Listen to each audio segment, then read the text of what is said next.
Magandang araw po sa inyong lahat. Sa araw na ito, mapapakinggan po natin ang kwento ng isang matandang hardinero, edad 60 taong gulang. Siya ay si Mang Pilo. Matagal na siyang naninilbihan sa mga Vergara, ang pinakamayamang pamilya sa baryo nila. Nakatira sa bahay na yon si Doña Florentina at ang kanyang apo na si Junjun. Maswerte sa amo si Mang Pilo. Bukod kasi sa mabait ang Donya, ay magiliw din ito at mahilig magbigay ng mga bonus. Mataas din ito magpasweldo. Kaya naman, si Mang Pilo halos 2 dekada na sa trabaho ay di pa rin umaalis sa poder ng mga Vergara. Ngunit may problema. May sakit si Junjun. Wala silang mahanap na ospital na kayang gumamot sa kanya. Lahat ng ospital, iisa lang ang sinasabi. Wala na silang magagawa sa kalagayan ng bata. Ano kaya ang tunay na kalagayan ni Junjun? May sakit ba talaga siya? Ano kaya ang magagawa ng dating antingero para tulungan ito? At paano kaya nila mapoprotektahan ang bata kung malaman nilang may aswang na maninipsip na bumibiktima dito? Sagutin natin ang lahat ng yan. Ngunit bago po ang lahat, huwag po nating kalimutang mag-subscribe, mag-like at i-hit ang notification bell sa aking mga YouTube channel na The Voice Addict at Apong Isaac, para sa mas marami pang makapigil hininga na kwentong aswang at katatakutan mula sa mundo ng kababalaghan. Simulan na natin ang kwento.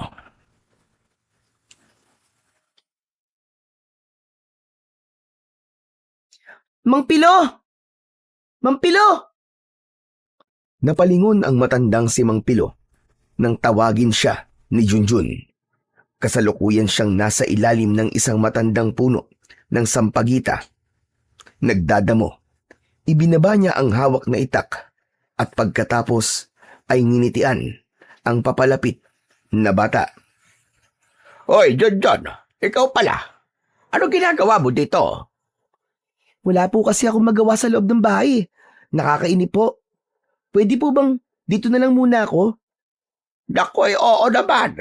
Halika, umupo ka na muna dito sa bangkito ko. Salamat po. Inabot ng bata ang bangkito at umupo. Binagmasdan niya ang paligid. Samantala si Mang Pilo naman ay ipinagpatuloy ang kanyang pagdadamo. Ang ganda po ngayon ng mga sampagita, no? Ang dami pong bulaklak. Saka ang bango-bango. Paano po dumami ng ganyan yan, Mang Pilo? Dumami ng ganyan yan kasi naaalagaan ng maayos. Araw-araw na didiligan at nakakausap. Kapag ganun kasi, nararamdaman nila ang pagmamahal mo. Kaya nagbibigay sila ng bulaklak bilang tanda ng kanilang pasasalamat. Ganun po. Di ba wala naman po silang buhay? Mali ka dyan, Junjun. Ang mga halaman may buhay yan. Meron silang kaluluwa at kaya nilang umintindi. Kaya ka rin nilang ipagtanggol at protektahan kapag kailangan mo sila. Talaga po? Oo naman. Iba nga lang ang buhay nila kumpara sa tao. Pero may buhay din sila. Kaya nilang makaramdam. Ang galing naman. Ngayon ko lang po nalaman yun ah. Napangiti si Mang Pilo sa nakitang reaksyon ng bata. Masaya siya na nakikinig ito sa kanya at anumang sabihin niya ay pinaniniwalaan ito. Ilang sandali pa ay inipon niya na ang mga damo na kanyang nabunot. Mang Pilo, matagal na po ba kayo dito? Ha? Oo, matagal na rin. Halos 2 dekada na yata ako nagtatrabaho dito. 2 dekada? Ano po yun? Ibig sabihin nun, ay nagtatrabaho na ako sa lola mo sa loob ng halos 20 taon. Hala, ganun na po kayo katagal dito? Kaya po pala puro kalyo na ang mga kamay nyo tapos naninilaw na po yung mga kuko nyo eh. Ang tagal nun. Parang dito na po kayo tumanda. Oo, iho, tama ka dyan. Dito na nga ako tumanda. Mabuti po. At di kayo naiinip na puro pagdadamo at pagtatanim lang po ang ginagawa nyo sa loob ng maraming taon. Hindi naman. Kapag mahal mo ang ginagawa mo at kung importante sa'yo ang trabaho mo, hindi ka maiinip. Hindi ka rin magsasawa. Kasi alam mo, itong trabaho na to ang nagpapakain sa akin. At hindi lang yon, ito rin ang tumutulong sa akin para mapag-aral ko ang lahat ng mga anak ko. Ganun po ba? Hindi po ba kayo nahihirapan? Mahirap, pero sanay na ako. Alam niyo po, sa tuwing nakikita ko po kayo dito sa hardin, naiisip ko po parang gusto ko ding maging hardinero paglaki ko. Gusto ko din po magtanim, saka mag-alaga ng mga bulaklak. Pwede ko po ba kayong tulungan dyan? Nako, wag na iho. Baka marumihan pa yung maganda mong damit. Trabaho ko ito at masaya ko na ginagawa ko to na mag-isa. Pero gusto ko po talagang tumulong sa inyo, Mang Pilo. Wag na muna ngayon, saka na lang. Magpaalam ka muna sa lola mo. Kapag pumayag siya, saka kita papayagan. Tumango si Junjun. Saka sandaling nanahimik. Muli siyang napatingin sa paligid. Tapos ay namulot ng mga nalaglag na bulaklak. At saka ito, inamoy. Muling bumalik ang tingin niya kay Mang Pilo. Tinitigan niya ito ng matagal bago muling nagsalita. Mang Pilo, ilan po ba ang anak nyo? 6 ang anak ko at may 9 na akong apo. Ganun po kayo karami? Wow, ang saya po siguro nun, no? Di, marami po kayong kasama sa bahay nyo. Tapos maingay, magulo, pero masaya. Hindi naman masaya. Kasi wala naman sila dito. Nandoon sila sa Maynila eh. Ay, ganun po. Malayo po pala sila. Wala po kayong kasama maski isa? Wala eh. Lahat sila ay may kanya-kanya ng pamilya. Tapos, may kanya-kanya na rin silang trabaho. Kaya bihira na lang din silang umuwi dito para dalawin ako. Nakakalungkot naman po yun. Tama ka, John. Nalulungkot talaga ako kasi palagi ko silang namimiss. Pero ayos lang yon. Ang mahalaga naman sa akin ay okay sila. Masaya sila, saka maayos silang nabubuhay. Paano po kayo? Matanda na po kayo, Mang Pilo ah. Kulubot na po yung mga kamay nyo at marami pa pong kalyo. Sino po mag-aalaga sa inyo? Wala. Ako lang. Malakas pa naman ako. Di ko pa naman kailangan ng mag-aalaga sa akin. Mabait po kayo, Mang Pilo, at napakasipag po. Alam niyo po, kung ako po ang anak nyo, hindi ko po kayo iiwan. Talaga? Ang bait mo talagang bata. Sana ganyan din mag-isip ang mga anak ko. Hayaan po ninyo. Babalik din po sila.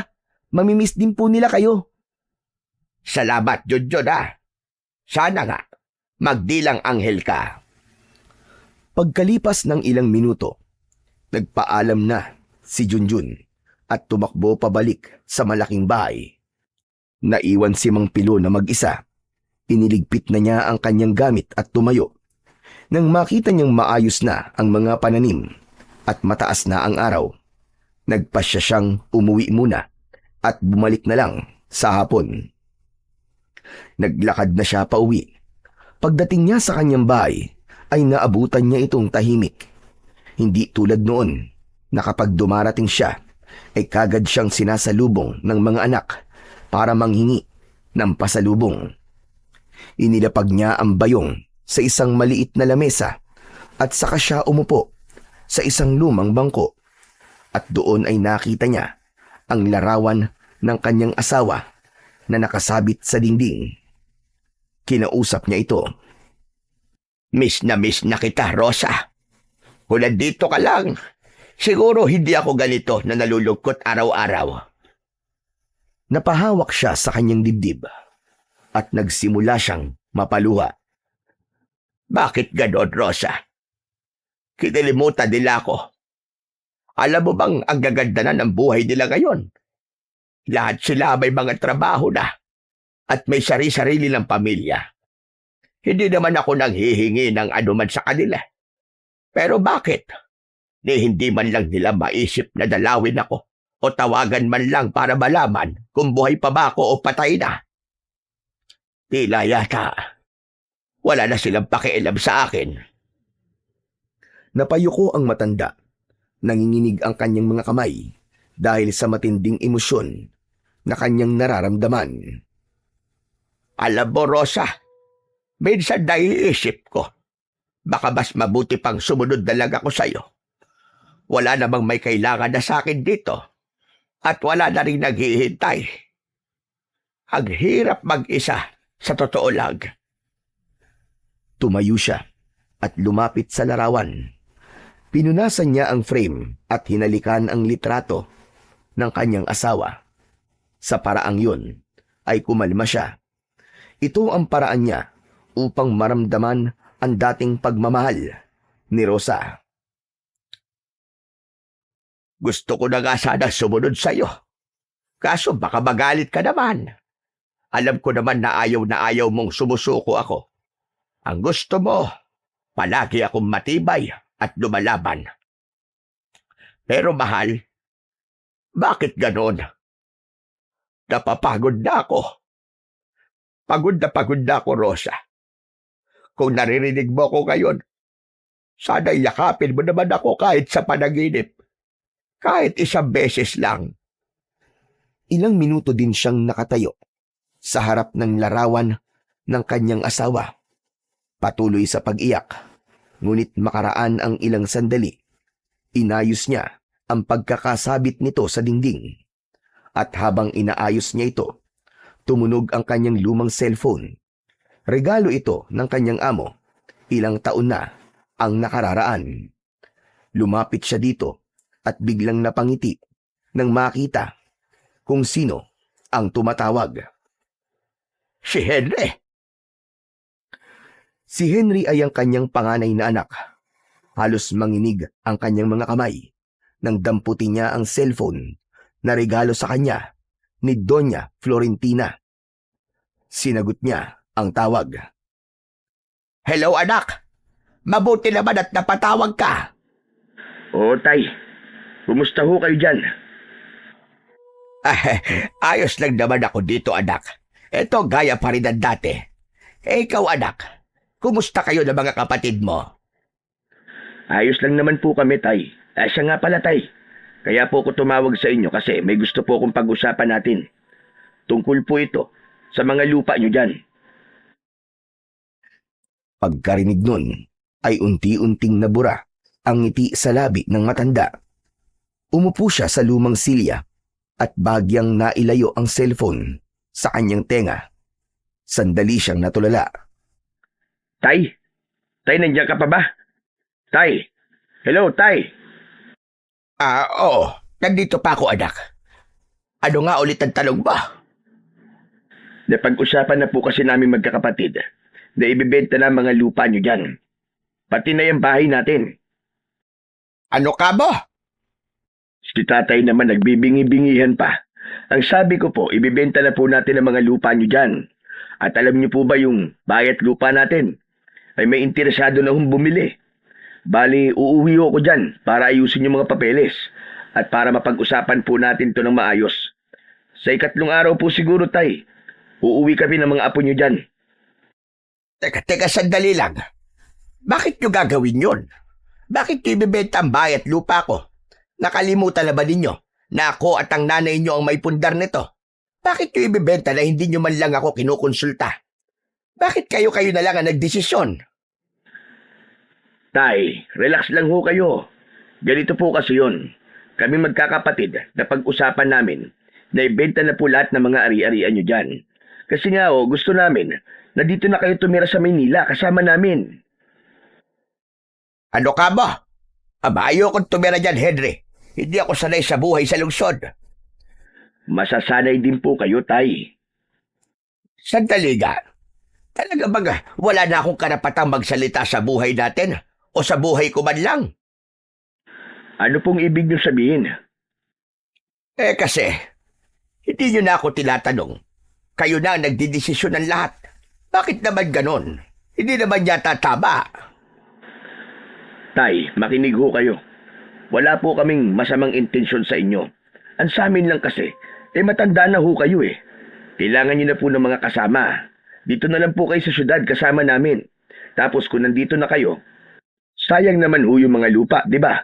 Kaya ibibenta na lang natin para naman mapakinabangan. Ay nako, hindi ako papayag. Ayokong ibenta mga ari-ari ako. Huwag niyo naman akong alisan ng karapatan sa mga ito. Sandali lang ho, Tay. Hindi po ganun ang ibig naming sabihin. Hindi naman namin kayo inaalisan ng karapatan eh. Kung magkano man po yun na pagbebentahan, para po sa inyo lahat yun. Wala po kaming ibabawas na maski 5 bulag. Kahit na. Wala akong pakialam sa pera, Henry. At sa akin lang, dito ko isinilang. Kaya dito ko din gustong mamatay. Si tatay naman talaga, oo. At hindi ko iiwan ang bahay ko dahil bawat sulok nito ay may alaala ng nanay nyo. Ito na lang ang naiiwan sa akin, mga anak. Pakinggan nyo naman ako. Alam po namin, Tay, na mahalaga sa inyo ang mga alaala ni nanay. Pero, Tay, sa amin ba, sa mga apo nyo, ayaw nyo bang lumikha ng mga bagong alaala? Ayaw nyo ba kaming makasama? Saka kung si nanay ang inaalala nyo, pangako po, taon-taon po natin siyang dadalawin kung sakali. Hindi natin siya kakalimutan. Taon-taon? Ako nga'ng buhay pa hindi nyo madalaw-dalaw. Yung pa kayang matagal lang nakabaon sa lupa. Natahimik si Henry. Hindi alam kung ano ang isasagot sa kanyang ama. At dahil wala nang nagsasalita sa kabilang linya, medyo bumawi ang matanda upang mapalamig ang nagsisimulang tensyon. Ayaw naman niyang magkaproblema sila ng mga anak niya, ngunit para sa kanya, importante na siya naman ang mapakinggan, lalo na kung prinsipyo niya ang maaapakan. Anak, Henry, hindi naman ako galit. Nalulungkot lang ako. Buong buhay namin mag-asawa, ang iniisip lang namin ay ang kinabukasan yung magkakapatid. Wala kaming iningatan na para sa amin. Lahat binigay namin sa inyo. Ang tangi lang pagmamay-ari namin mag-asawa ay ito. At narito lahat ng alaala namin mag-asawa. Yung alaala ng masaya nating pamilya. Tapos kukunin nyo pa. Ginagawa po namin ito kasi mahal namin kayo, Tay. Ayaw namin mag-isa kayo dyan. Kung kasama namin kayo dito, mas maaalagaan namin kayo. Sama-sama na ulit tayo, gaya noon. Ay, nako, wag na. Ayoko maging pabigat sa inyo. Kaya ko pa naman mabuhay sa sarili kong pagsisikap. Hindi pa ako alagain. Kaya, hayaan nyo na muna ako dito. Muling natahimik ang kabilang linya. Panay buntong hininga ang maririnig. O sige po, Tay, ganito na lang. Uuwi na lang po kami sa 3 araw para mapag-usapan po natin ito ng mabuti. Kasi nakakahiya naman po doon sa buyer ng lupa kung bigla kong ika-cancel yung pagbebenta. Anong nakakahiya ang sinasabi mo? Mas nahihiya kayo sa Poncio Pilato na yon kaysa sa tatay nyo. Ako ang pakinggan nyo. At sinabi ko na, ayoko. Tapos, kung ayaw nyo makinig, bahala kayo. Tay, nakikinig naman ho kami. Pero sana, kami din pakinggan nyo. Kayo lang po ang iniisip namin magkakapatid. Nag-aalala kami palagi na baka kung anong mangyari sa inyo dyan. Tapos, kayo lang mag-isa. Ayaw namin na tumanda ka ng walang kasama, yun lang naman po. Kung gusto nyo akong makasama, kayo ang bumalik dito. Hindi yung kukunin nyo ako na parang asong aampunin. Tapos ikukulong nyo sa mga bahay nyo. Ayoko. Hindi ka namin ikukulong, Tay. Wala po kaming intensyon na ganun. O sige na ho, kailangan ko na pong ibaba ang tawag. May aasikasuhin pa ho kasi ako eh. Sa 3 araw po, uulitin ko po, uuwi kami dyan. Para makapag-usap po tayo ng maayos. Sasagot pa sana ang matanda, pero naputol na ang linya. Kaya naman, wala na siyang nagawa, kundi ang ibaba ang kanyang cellphone. Mas lalong nanginig ang kanyang mga kamay dahil sa halo-halong emosyon. Basta. Kahit anong mangyari, hindi ako papayag na maibenta ang bahay na ito. Kung gusto nilang ibenta nila yung mga lupa ko, pero hindi ang bahay na to. Ano bang gagawin ko, Rosa? Tulugan mo naman ako. Ngunit gaya ng dati, walang sumagot sa kanya. Napailing siya ng maraan at saka iniikot ang paningin sa lahat ng sulok ng bahay. Ayokong umalis. Ayokong iwan ka rito ng mag-isa. Patawad, Rosa. Pero hindi ko kayang sundin ang mga anak natin. Dito lang ako. Hindi ako aalis sa pamamahay na to. Tumayo na ang matanda at naglakad papunta sa kusina. Kinuha niya ang isang kaldero at inihanda ang bigas na sasaingin. Sa kanya ito isinalang sa kalan. Habang naghihintay na maluto ang kanin, naghiwa na siya ng konting kamote at ilang pirasong sitaw. Nilaga niya ito at tinimplahan ng konting bagoong. Nang maluto na ang pagkain, ay inayos niya na ang mesa. Saka siya sumandok ng makakain. Habang kumakain, ay paminsan-minsan siyang napapatingin sa mga bakanting upuan na nasa harapan niya. Nang matapos na siyang kumain, ay nakaramdam siya ng antok. Kaya naman, dumiretso na siya sa papag at nahiga. At makalipas lamang ang ilang sandali, nilamo na siya ng antok. Hapon na nang magising si Mang Pilo, agad siyang bumangon. Naghilamos at inayos ang sarili. Isinuot niya ang kanyang lumang sombrero at naglakad na papunta sa mansyon. Naabutan niya doon si Junjun, nagdidilig ng mga halaman. Oh, Junjun, anong ginagawa mo riyan? Nagdidilig po ako, Mang Pilo. Ano ka ba? Bakit ikaw ang gumagawa dyan? Trabaho ko yan. Baka mamaya mapagod ka pa o kaya'y masugatan. Nako, lagot ako sa lola mo pa nagkataon. Oops! Wait lang po, kalma lang. Nagpaalam po ako kay Lola kanina. Pinayagan niya po ako na tumulong po dito sa hardin. Sabi pa nga po niya, mas mabuti daw po yun para po pagpapawisan ako. Kaysa daw po puro gadget at computer ang hinaharap ko. Ganun ba? Kung yan ang sabi ng lola mo, di sige. Pero dahan-dahan lang At huwag ka masyadong magpapagod. Alam mo naman ang kalagayan mo, di ba? Tumango si Junjun at masayang ipinagpatuloy ang kanyang pagdidilig. Samantala, saglit namang natigilan si Mang Pilo. Nakatitig lang siya kay Junjun. Masaya siya na nakikitang masigla at masaya ang bata. At dahil sa saya na yon, unti-unti niyang nakalimutan ang hinanakit na nararamdaman niya nang kausap ang anak niyang si Henry. Mang Pilo, turuan niyo naman po ako magtanim oh. Ano ka mo? Aba, gusto mong matutong magtanim? Opo, gustong-gusto ko po talaga. Gusto ko po magtanim ng rosas sa sampagita. Kasi paborito po ni Lola yun eh.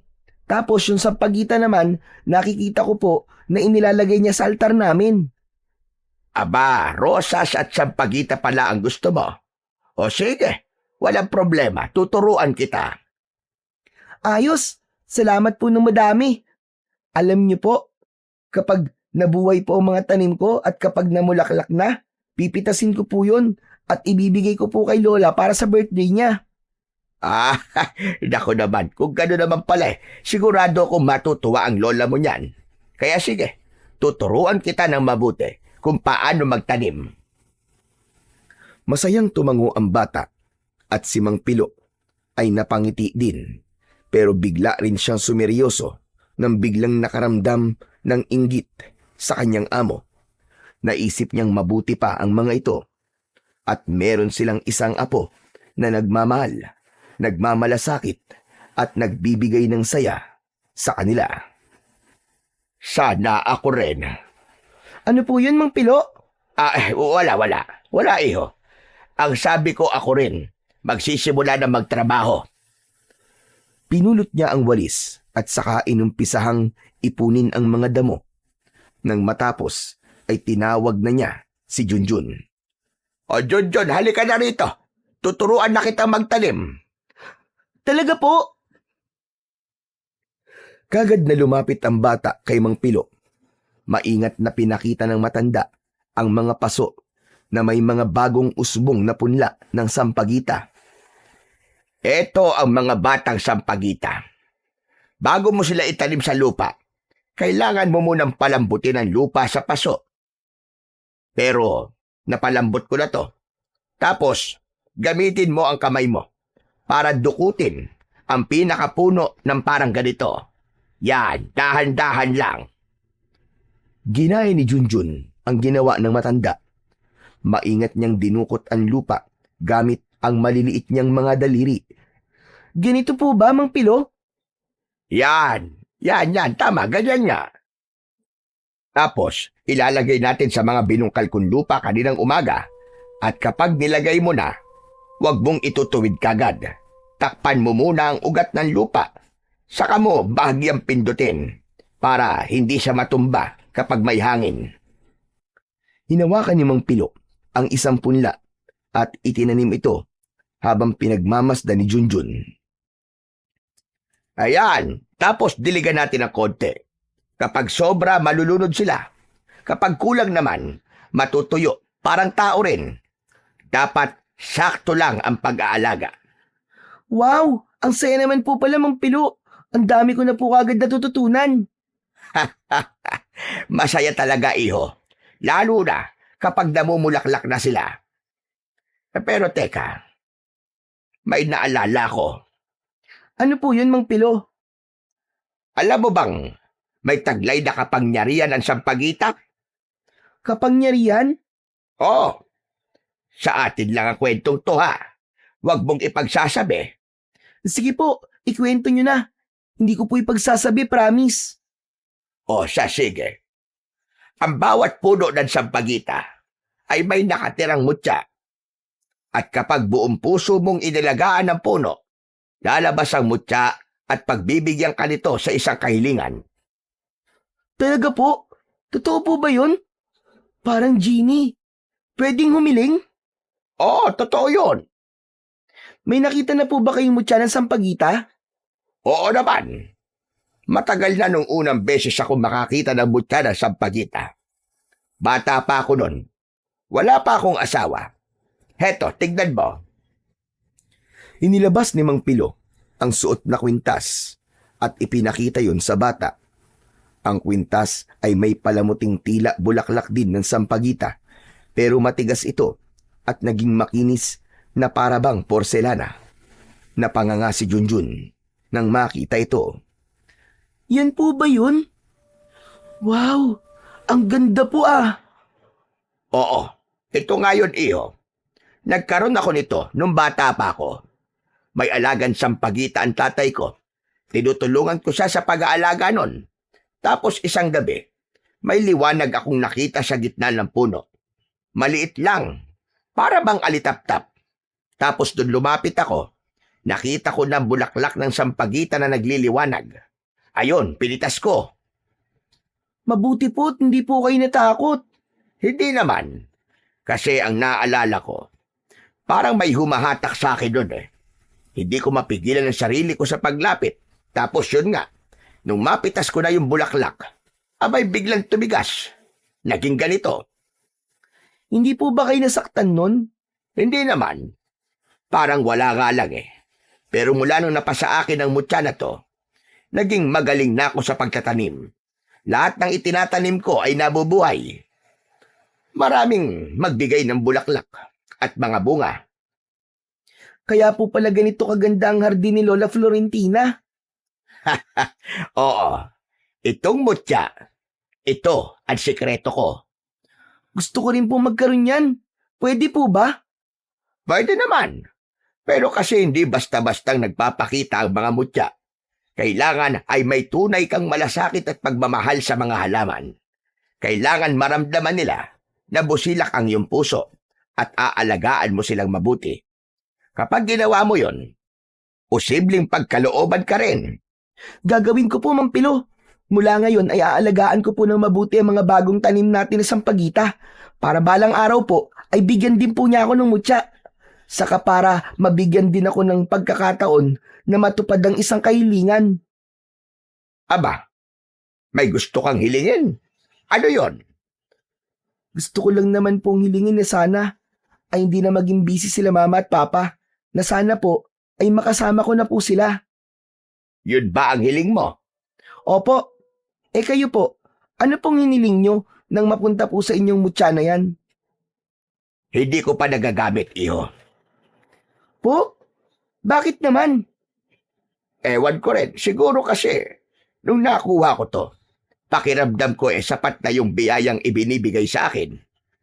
Kahit simpleng hiling para sa sarili po ninyo, hindi nyo po ginawa? Wala po ba kayong gusto? Marami ako gusto, John. Pero naiisip ko kasi, na kaya ko naman paghirapan pa. Kung material na bagay lang naman ang ihilingin ko, wala pa akong maisip na karapat-dapat na hiling eh. Bakit hindi nyo po hilingin ngayon na bumalik na po sila dito?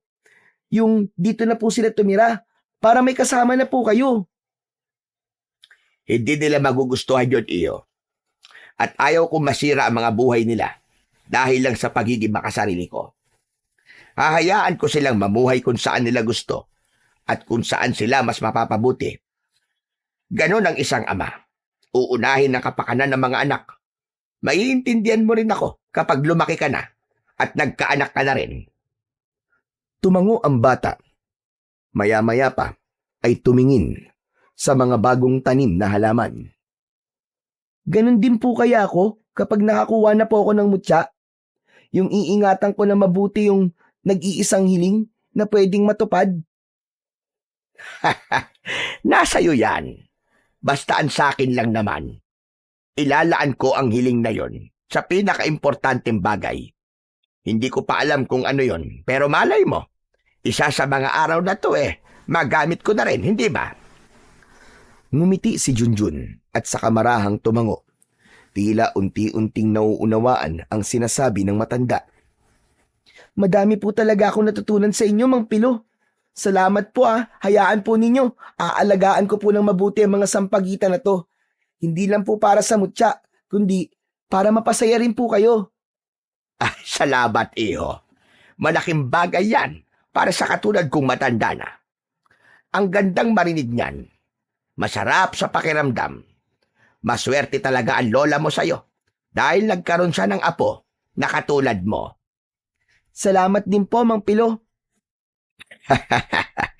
O siya, alagaan mong mabuti ang mga sampagita mo ha.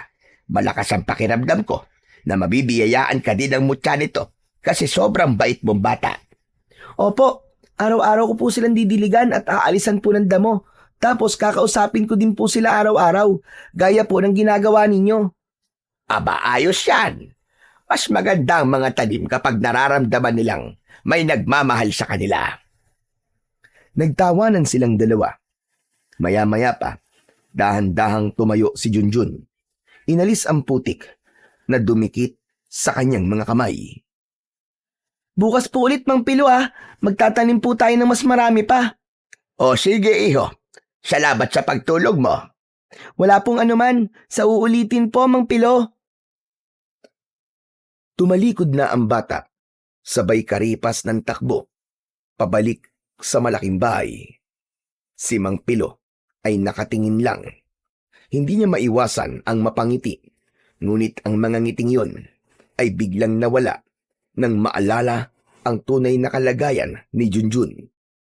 Mula pagkasilang ay meron ng pambihirang sakit ang bata at hindi pa natutuklasan ang gamot.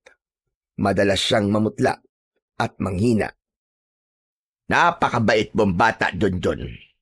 Hindi ka karapat dapat dumanas ng ganyan. Sana ay may magawa ako para sa iyo. Ilang saglit pa, tumayo siya at ipinagpatuloy ang mga natitirang gawain sa hardin. Nang matapos, ay nagligpit na siya ng mga gamit at nagsimulang maglakad pauwi. Pagdating sa kanilang bahay, binuksan niya ang pinto at marahang pumasok. Ngunit imbis na magpahinga, ay inayos muna niya ang ilang gamit na nagkalat. Pinunasan ang mesa at winalis ang sahig. Nang sumapit na ang 6:00 ng hapon, ay itinigil niya na ang lahat ng ginagawa niya. Marahan siyang lumapit papunta sa isang sulok kung saan naroroon ang isang maliit na altar. Luma na at maliit na ang mesang kahoy na nagsisilbing patungan nito at bahagyang kupas na ang pintura. Sa ibabaw ay naroon ang ilang ribulto ng mga santo tulad ng isang maliit na Santo Niño, isang lumang imahen na si San Isidro Labrador at larawan ng mahal na Birheng Maria. Nakalagay din sa tabi ng mga ito ang isang bote ng langis na may nakababad na bulaklak ng sampagita. Ilang sandali pa ay nagsindi na siya ng kandila. Nang matapos ay inalis niya ang suot na kwintas at marahang inilapag sa tabi ng mga santo at nagsimula na siyang magdasal. Ang gawain ito ay ginagawa niya araw-araw dahil tulad ng ibang mutya, ang hawak niya ay nangangailangan ding pakainin ng dasal at mga orasyong upang maging mabisa. Kung hindi niya gagawin, mawawala ang bisa nito at magiging pangkaraniwang bato na lang. Hindi niya pwedeng pabayaan na mawalan ng kapangyarihan ang kanyang mutya dahil importante ito sa kanya. Dahil sa kapangyarihan nito, nagiging malusog ang mga halamang inaalagaan niya. Kahit anong itanim niya, kahit sa tuyong lupa, ay nabubuhay pa rin ito at namumulaklak ng marami. At kapag inilalapit niya ang mutya sa mga buto, bago ito itanim, mabilis itong sumisibol. Hindi rin sinasalanta ng peste ang mga tanim. Ngunit hindi lang yun ang dahilan. Patuloy niyang binubuhay ang mutya dahil ito na lang ang natitira na nagpapaalala sa kanya kung sino siya noon. Isa siyang dating antingero na nakalimutan na ng mga tao. Makalipas ang 3 araw, bago pumasok sa trabaho, maagang naglinis muna ng bakuran si Mang Pilo. Isa-isa niyang inayos ang mga paso at halaman, nagwalis at siniguradong walang kalat sa lahat ng sulok. Maya-maya pa, ay biglang may tumigil na sasakyan sa harap ng bahay niya. Dahan-dahang itinuwid ang kanyang likod at tinignan kung sino ang dumating. Napakunotno siya nang makita ang isang pamilyar na muka. Dumating si Henry, ang panganay niyang anak. Napangiti si Mang Pilo. Agad niyang sinalubong ang anak. Anak! Aba, ikaw pala! Totoo nga ang sinabi mo na uuwi ka. Opo tay, mano po. Inabot ni Henry ang kamay ng ama at nagbano. Si Mang Pilo naman ay niyakap ng mahigpit ang anak. Ah, Diyos ko, ang anak ko. Kumusta ka na, anak? Kumusta si Marites at ang mga bata? Ayos naman po tay. Medyo busy lang ho sa trabaho. At yung mga bata naman may kanya-kanyang gawain sa school. Sabado ngayon, tapos holiday pa sa Lunes. Bakit hindi mo man lang sila sinama? Ang tagal ko lang hindi nakikita ang mga apo ko. Pasensya na po kayo tay, hindi ko po sila naisama. Nag-out of town po sila kasama nila si Marites at ng mga magulang niya. Sinamantala po nila yung long weekend. Sinamantala? Aba, hindi mo man lang sinabi sa kanila na uuwi ka rito. Palagi na kayong magkakasama doon. Ito na nga lang ang pambihirang pagkakataon na makasama ko naman sana sila. Alam ko po tay, pasensya na talaga. Hindi ko na rin kasi sila napigilang sumama eh. Matagal na kasing nagyaya ang mga binang ko na magbakasyon. Ganun ba? O siya, sige, hayaan mo na. Ay, nako. Ayos lang naman sa akin yon. Pero minsan naiisip ko kasi, baka nga kahit papipiliin mo mga bata, sa kanila pa rin sasama kaysa sa akin. Baka nga, hindi na nila ako kilala. Di naman po totoo yun, Tay. Lagi ko po kayo naikikwento sa kanila. At palagi rin po sila nagtatanong tungkol po sa inyo. Hanggang kwento na lang pala ako. Huwag niyo naman pong isipin yun, Tay. Gusto rin talaga nilang makapunta rito, kaso sumabay lang yung ibang plano. Tigilan mo nga ako, Henry. Yung mga biyanan mo, malapit lang sa inyo. Palagi nila kasama ang mga apo ko. Hindi ba nila naisip na ibigay naman sa akin yung oras na to? Yung pagkakataon na to, na makita ko naman yung mga apo ko. Ganun ba sila kadamot? Tay, wala naman po silang intensyon na ganun eh. Biglaan lang po yung pagpunta ko dito. Nauna po sila nagplano, kaya pagpasensyaan nyo na po. Oo na. Sanay naman na ako eh. Ang hindi ko lang maintindihan ay kung bakit ganun. Parang ang hirap sa inyo na dalhin sila dito. Mabigat sa inyo na dalawin ako paminsan-minsan. Maski nga kayong magkakapatid eh. Parang ayaw nyo na bumalik dito. Tay, busy lang po talaga kami. Pasensya na po. Hindi naman namin sinasadya eh. Hindi ho ibig sabihin na nakalimutan ka na namin. Bagyang tumango si Mang Pilo, pero hindi na nagsalita. Tumayo siya at pumasok sandali sa kusina. Naiwan si Henry sa sala. Ilang saglit pa'y muling lumabas si Mang Pilo. Dala ang 2 baso at isang pitsil ng malamig na tubig. Umupo siya sa tabi ng anak. Noong maliliit pa kayo, naalala ko tuwing ganitong Sabado, nandito kayong lahat. Ang ingay ng bahay, puno ng tawa at takbuhan. Pero ngayon, wala na. Ako na lang mag-isa. Tay, babawi ho kami. Huwag na kayo magtampo. Sa katunayan nga po, kaya po ako nandito para tuloy sunduin kayo. Sasama na po kita pauwi sa Maynila. Anong isasama sinasabi mo? Huwag mo sabihin. Opo, Tay. Doon na ho kayo sa lungsod. Pansamantala, doon ka muna sa bahay. Tapos, saka ko po pakikiusapan si Mildred na doon ka sa kanya magstay. Doon kasi 3 lang sila. Isa lang ang anak niya eh. Kayang-kaya kanyang alagaan. Ano? Ibig mo sabihin idadala mo ko sa Maynila tapos pagpapasapasahan niyo ako magkakapatid? Abay, hindi na, hindi. Dito lang ako sa bahay ko. Pabayaan niyo na lang ako rito. Pero Tay, tumatanda na po kayo eh. Mahirap po na wala kayong kasama dito. Araw-araw kayo lang mag-isa. Baka kung ano mangyari sa inyo, Tay. Mas mabuti po na sumama na po kayo sa akin. Ayoko. Dito lang ako. Tapos. Tay, wag na pong matigas ang ulo nyo. Anong matigas ang ulo? Anong akala mo sa akin? Hindi marunong mag-isip? Hindi ako sasama sa'yo. Dito lang ako. Matanda na ako. Hindi ko na kaya bumiyahe ng malayo. At saka isa pa, tulad ng palagi ko sinasabi sa'yo, dito ko ipinanganak at nabuhay. Kaya dito nyo rin ako ililibing sa tabi ng nanay nyo. Tatay naman, wag ho kayo magalit sa akin. Mabuti pong intensyon ko.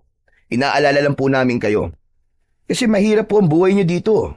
Doon wala ho kayong poproblemahin. Kakain na lang ho kayo, mag-aalaga ng mga apo nyo. Ayaw nyo po ba nun? Gusto kong mag-alaga ng mga apo ko. Pero ang ayaw ko ay yung ilayo nyo ako sa nanay nyo. Hindi pwede. Tama na. Buo na ang desisyon ko. Dito lang ako. Tatay naman eh. Manahimik ka nga muna. Hindi ako sasama sa'yo. Hindi naman ako nanghihingi na sobra sa inyo, di ba? Ang palagi ko lang sinasabi, sana kahit minsan o kung pwede pa nga, ay mas dalas-dalasan nyo ang dalaw dito. Tawagan nyo ako, kumustahin man lang. Yun lang, masaya na ako, Henry. Hindi ko kailangang lumipat doon. Hindi na ho ba talaga namin kayo mapipilit? Paano po yan, Tay? Ngayon na ho, nadarating yung buyer ng lupa. Sayang naman, ang daming interesadong bumili ng lupa nyo. Malaki rin po mapagbebentahan. Magagamit niyo po yun para sa sarili nyo. At yung iba, pwede kong hiramin para ipuhunan sa negosyo. Hati ho tayo sa kita. Negosyo? Bakit? Wala ka na bang pera pang negosyo mo? Saka, kaya mo ba nasabi na isasama mo ko sa Maynila ay para lang mapapayag mo kung ibenta tong lupa? Hindi naman po sa ganun, Tay. Gusto ko lang naman po na hindi na kayo nahihirapan dito. Pag nabenta na to, magkakasama na po tayo. Para po to sa inyo, Tay. Para sa akin. Henry, ito na lang ang natitira sa akin. Ayoko. Huwag mo na akong pilitin. Hindi ko ibibenta ang natitirang bahagi ng buhay namin ng nanay nyo para lang sa pera. Tahimik si Henry. Kita ang pagkadismaya sa mukha niya. Pero hindi na siya nagsalita. Hawak pa rin ni Mang Pilo ang baso. Maigpit habang nakatingin sa malayo. Tumayo si Henry at naglakad papunta sa pinto.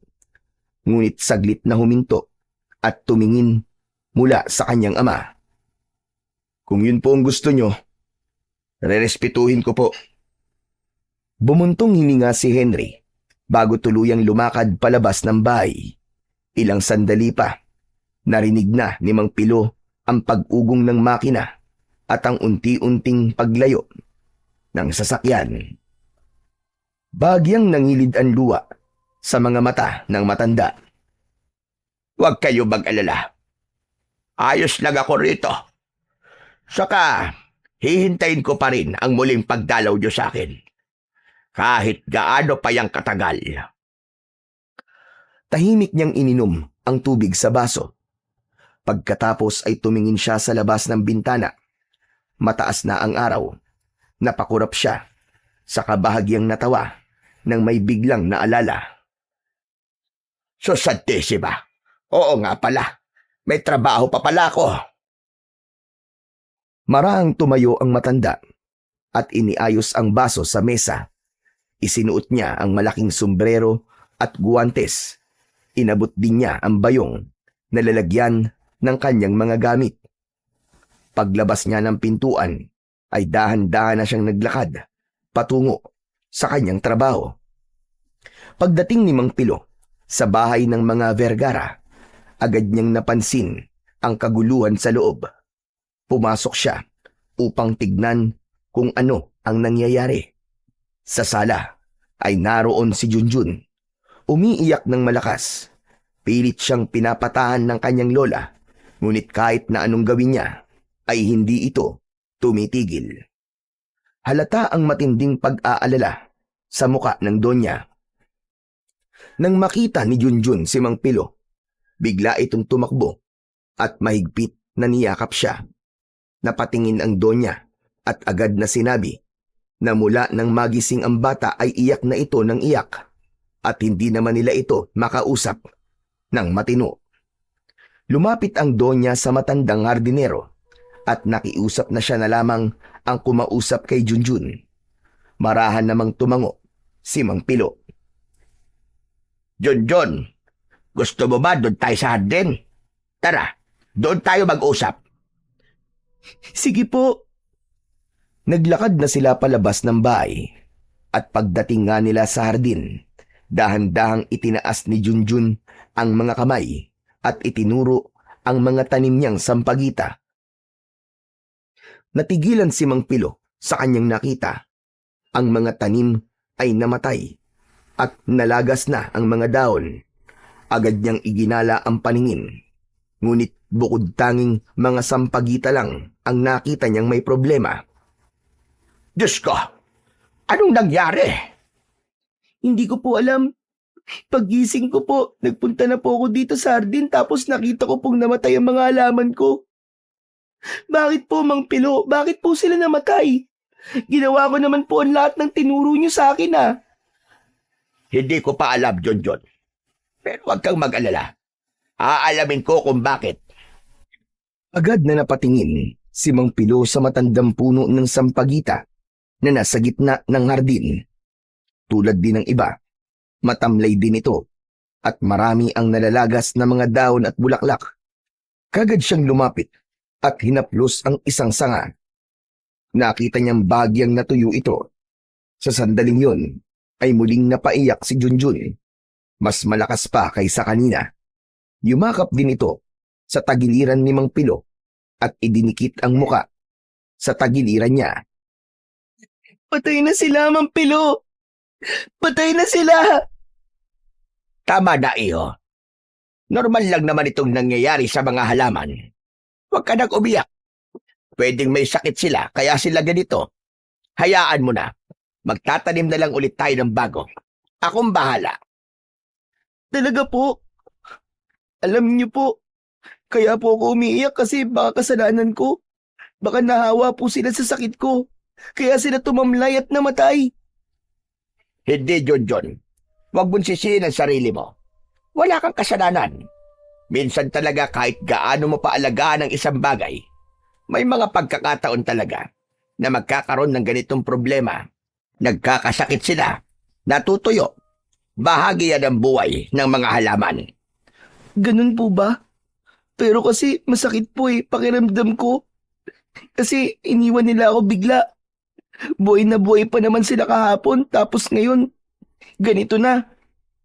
Hayaan mo na. Ganun talaga. Pero Mang Pilo, ang sakit po talaga.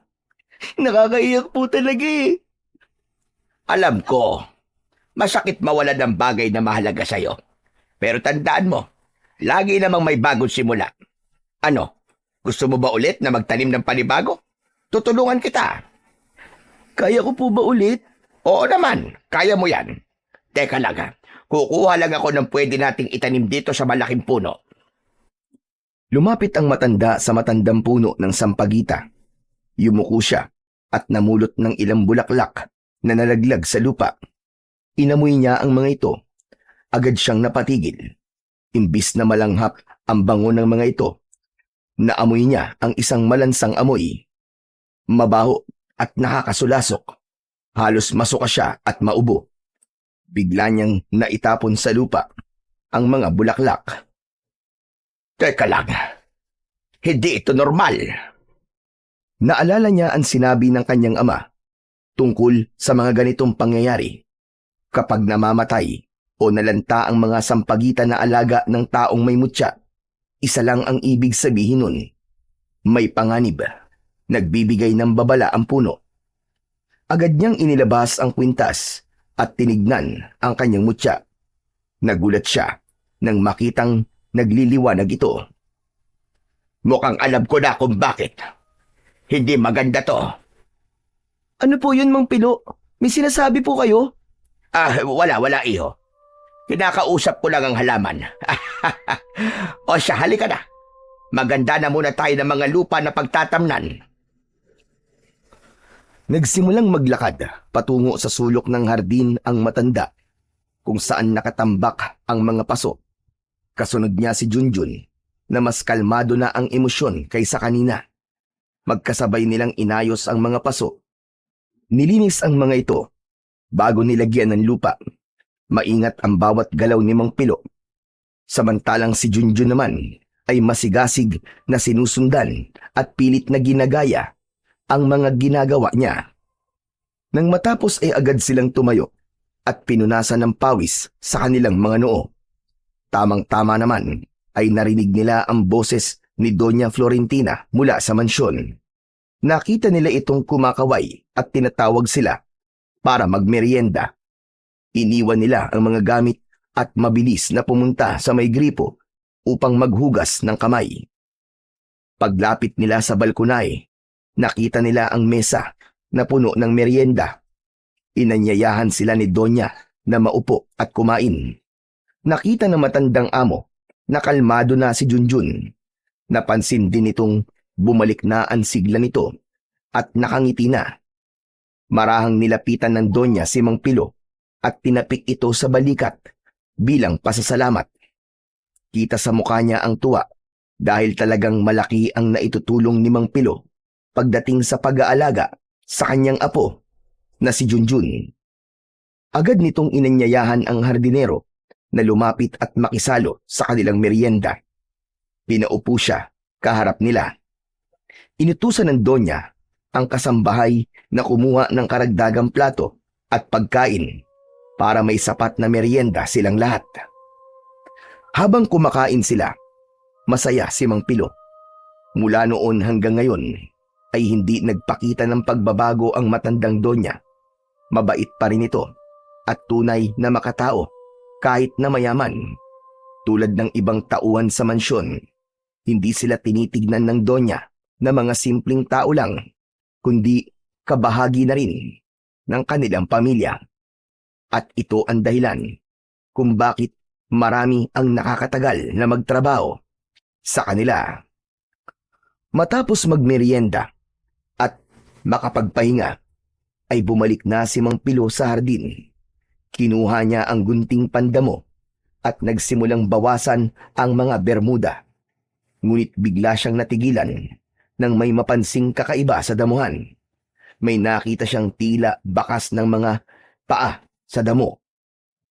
Hindi ito sa kanya at mas lalong hindi kay Junjun dahil di hamak na mas malaki ito at hindi pangkaraniwan. Dahan-dahang sinundan ng matanda kung saan papunta ang mga bakas na yon. Nanlaki ang kanyang mga mata nang mapagtanto na papunta ito sa tapat ng silid ni Junjun. Ano ba ito? Bakit kaya may ganito? Nagtataka siya sa kanyang nakita, kaya agad siyang nag-imbestiga. Bakit hindi ko kagad to napansin kanina? Tama nga kaya ang hinala ko. Lumapit siya sa may bintana sa silid ni Junjun at may nakita siyang mantsa na parabang natuyong dugo sa salamin. Maliit lang ito pero sapat na para magbigay sa kanya ng matinding pag-aalala at hinala. Napalunok siya at napakapit sa kanyang dibdib. Diyos ko! Si Junjun! Hindi pwedeng mangyari ito! Pabulong na sabi niya habang nakatingin sa loob ng kwarto ng bata. Walang kakaiba sa silid pero malinaw sa kanya na may nangyaring hindi pangkaraniwan kagabi. Matapos yun ay wala na siyang ibang nakitang anumang kakaiba. Bumalik na siya sa kanyang gawain. Mabilis na lumipas ang maghapon. Pagkatapos ng lahat ng gawain, ay umuwi na siya sa kanyang bahay. Pero pagdating niya roon, ay nakita niya si Henry sa sala na may kausap na isang lalaki. Nakadamit ito ng barong at may hawak pang attache case. Agad nagdilim ang muka ni Mang Pilo. Henry, ano to? Sino tong tao na to na nasa bahay ko? Agad na lumapit si Henry at marahang binulungan ang kanyang ama. Tay, hinaan niyo naman po ang boses niyo. Nakakahiya po sa bisita, oh. Bisita? Bisita ang tawag dyan. Hindi ko yan kilala. Bakit ka nagpapapasok ng kung sino-sino dito nang hindi man lang nagsasabi sa akin? Tay naman, kumalma po muna kayo. Siya nga po pala. Siya si Attorney David, ang abogado ni Doña Consolacion. Siya pong magpapapirma sa inyo ng deed of sale. Nanlaki ang mga mata ni Mang Pilo at halos manginig ang kanyang mga kamay sa galit. Anong deed of sale na sinasabi mo? Di ba nag-usap na tayo kaninang umaga? Hindi ko ibebenta ang lupa ko. Pasensya na po kayo, Mang Pilo. Pero napagkasunduan na po namin ng anak nyo ang tungkol sa pagbebenta. Kumpleto na rin po mga papeles. Pirma nyo na lang po ang kulang. Huwag po kayo mag-alala. Maayos po ang presyong napagkasunduan. Wala akong pakialam sa pera nyo. Lupa ko ito. At ikaw, abogado ka, di ba? Dapat alam mo na kahit magkasundo pa ang mga anak ko na ibenta ito, wala silang magagawa kung hindi ako papayag. Ako pa rin ang may-ari ng lupa. At ako ang masusunod. Napanganga ang abogado sa sinabi ni Mang Pilo.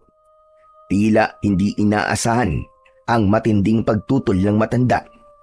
Saglit itong tumingin kay Henry na parabang humihingi ng tulong para pakalmahin ang sitwasyon. Napayuko si Henry, halatang nahihiya at naiipit sa sitwasyon. Tay, wag naman ho kayong ganyan.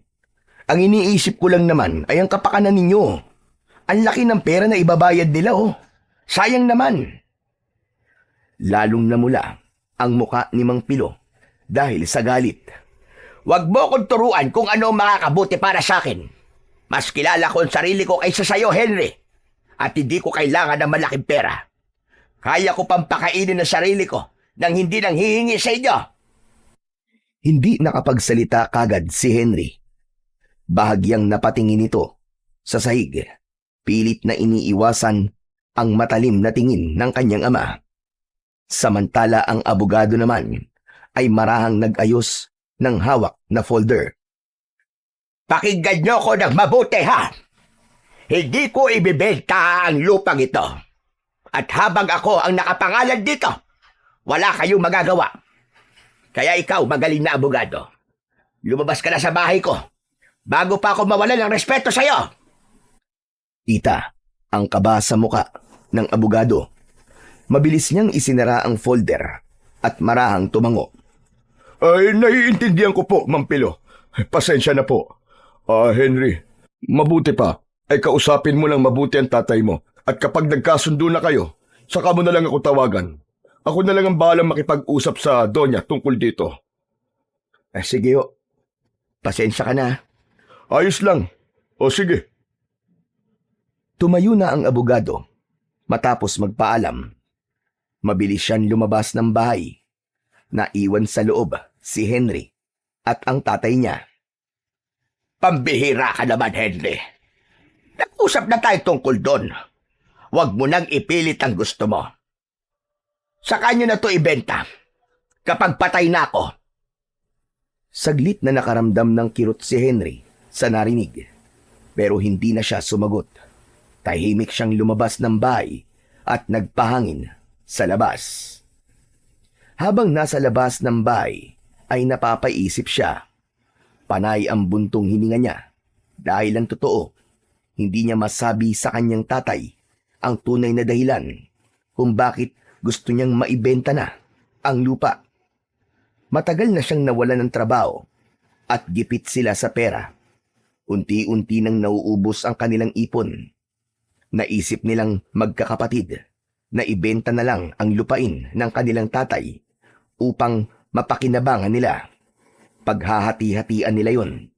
Ang kalahati ay kay Mang Pilo at ang matitira ay para sa kanilang magkakapatid. Nagsinungaling lang siya kay Mang Pilo na wala silang gagalawin sa pera nito. Pero tapos na silang mag-usap na magkakapatid. Sa tingin kasi nila, sapat na ang kalahating parte para sa matanda, lalo at wala naman itong pagkakagastusan. Pero ngayong tumanggi si Mang Pilo, para bang gumuho ang lahat ng inaasahan ni Henry. Wala siyang magawa at masama ang loob niya na uuwi siyang luhaan at bigo. Parang naririnig na niya ang boses ng kanyang asawa. Alam niyang madidismaya din ito at baka nga magalit pa sa kanya. Sa totoo lang, ay ito na ang naging provider nila matapos siyang magkaproblema sa opisinang pinagtatrabahuhan niya. Hindi siya makahanap ng magandang trabaho at pati mga binan niya ay umaalalay na sa kanila dahilan para mahiya siya sa mga ito. Baon na siya sa utang na loob. Naalala niya na matagal niya nang sinabi ang planong pagsama sa mga anak niya na umuwi ng probinsya pero tumanggi ang mga binan. Malayo raw masyado at baka mahirapan sa biyahe ang mga bata. Hindi totoo na may bakasyon silang pinuntahan. Dinahilan lang niya ito sa matanda upang itago ang kanyang tunay na sitwasyon. Samantala, sa loob ng bahay ay nakita ni Mang Pilo ang mga pagkaing nakahain sa lamesa. Pero hindi niya yun agad na pinansin. Sa halip ay kinuha niya ang posporo at dumiretso siya sa may altar. Sinindihan ng kandila, inilapag ang mutya at saka nagsimulang magdasal tulad ng kanyang dating ginagawa. Ngunit sa pagkakataong yun ay iba. Hindi yun basta pagpapakain lang sa mutya. Humingi din siya ng proteksyon. Kinuha niya ang bote ng langis at naglagay siya sa kanyang palad. Marahan niyang ipinahid dito. May naramdaman siyang kakaibang init na tila gumapang mula sa kanyang palad at dumaloy sa kanyang buong katawan. Habang ginagawa yon, ay pumasok naman ang anak niyang panganay na si Henry. Nakita niya ang kanyang tatay. Subalit, tahimik lang siya. Sanay na siya sa ganitong ginagawa ng kanyang tatay na si Mang Pilo. Maingat siyang pumasok sa kusina at inayos ang lamesa. Ingat na ingat siyang huwag makalikha ng anumang ingay. Nang matapos mag-orasyon, si Mang Pilo ay pumasok sa kusina ang kanyang tatay. Nagkatinginan silang dalawa. "Tay, kain na po tayo." Sige, salamat. Kumain silang dalawa. Walang umiimik sa kanilang dalawa hanggang sa matapos nila ang kanilang hapunan. Nagligpit na ng mga plato si Henry at nang matapos ay nagpaalam siya sa kanyang tatay. Siya nga po pala, tay. Dito na po muna ako sa loob ng ilang araw. Sasamahan ko po muna kayo dito. Magbabakasyon po ako. Yun ay kung okay lang po sa inyo." Kung bakasyon lang, ayos lang naman sa akin. Pero kung magbabakasyon ka dito, dahil lang gusto mo ay mapapayag ako tungkol sa pagbebenta ng lupa, hindi yun okay. Mabuti pang bumalik ka na lang sa Maynila. Tay, hindi na po. Wala po akong ibang intensyon sa pananatili dito. Gusto ko lang po talaga na makasama kayo. Wala na pong iba. Maniwala ho kayo, tay. Talaga ba? Opo, tay. Tsaka, tay, patawad po sa mga nagawa ko, ha. Tumalikod na ang lalaki at nagsimulang maglakad papunta sa kanyang kwarto. Naiwang tahimik si Mang Pilo. Pero kalaunan, sumunod na rin siya. Pero sa sala siya tumuloy. Sinindihan niya ang TV at saka siya umupo sa silya upang manood ng palabas. Kahit hindi siya ganun kahilig manood, pinilit niyang abalahin ang sarili, lalo na't maaga pa naman at halos 7:00 pa lamang ng gabi. Habang nanonood ng balita tungkol sa mga nagaganap sa bayan, biglang umalingaw-ngaw ang isang malakas na alulong mula sa labas. Nagulat ang matanda. Agad niyang pinatay ang TV at nakiramdam. Muli niyang narinig ang alulong. Mas malakas at mas malapit. Ano yun? Kakaiba ang alulong na yun, ah. Hindi yun galing sa isang totoong aso. Nakaramdam siya ng kilabot. Tumayo siya at mabilis na lumapit sa altar. Sa ilalim ng maliit na lamesa ay hinugot niya ang isang maliit na baul. Agad niya itong binuksan at kinuha ang isang maliit na sandata. Isa itong matulis na punyal. Maigpit niya itong hinawakan at dahan-dahang tumayo. Habang nakikiramdam sa kapaligiran, bigla siyang may naamoy na kakaiba. Amoy na bubulok na karne. Mabaho at nakakasulasok. Tinakpan niya ang kanyang ilong sandali. Samantala, biglang lumabas mula sa silid si Henry. Halatang nagulat nang makita ang anyo ng kanyang tatay. Napansin din nito ang hawak nitong punyal. Tay, sandali lang. Ano ho bang nangyayari? Bakit may hawak kayong kutsilyo? Hindi ko pa alam kung anong eksaktong nangyayari, anak. Pero may masama akong kutob. Sa palagay ko, may aswang sa paligid ng bahay natin. Ano ho? Aswang? Aba, tay, bakit naman po magkakaroon ng aswang dito? Abay, malay ko. Pero kasi yung alulong na narinig ko kanina, hindi yun sa aso. Saka hindi mo ba naaamoy ang hangin? Amoy bangkay. Napakabaho. Naaamoy ko nga po pero... Ano bang plano nyo? Kailangan kong makilala kung sino ang aswang na yan. At kapag nakita ko, papatayin ko kagad. Hindi ko pwedeng hayaan na magkalat ng takot ang nilalang na yan dito sa baryo natin. Kung hindi ako kikilos, baka may mga masaktan at baka may mabiktima ang aswang na yan. Hubad siya sa akin. Tay, wag. Matanda na ho kayo para sa gawain yan. Baka mapahamak lang po kayo. Hayaan nyo na lang po. Baka bukas mawala din yan. Henry, Hindi pwedeng pabayaan to. Kilala mo ako, anak. Mula noon hanggang ngayon, hindi ako tumatalikod sa ganitong mga bagay. Kaya ko pa. Kaya habang nandito ako, gagawin ko kung ano ang nararapat. Subalit hinarangan siya ni Henry sa may pinto. Hindi, tay, hindi maaari. Hindi po ako papayag na lumabas kayo. Hindi nyo kailangan na ilagay ang buhay nyo sa panganib. Huwag mo akong pigilan, Henry. Umalis ka dyan sa daraanan ko. Pilit na lumapit si Mang Pilo sa pintuan, pero hindi siya pinadaan ni Henry.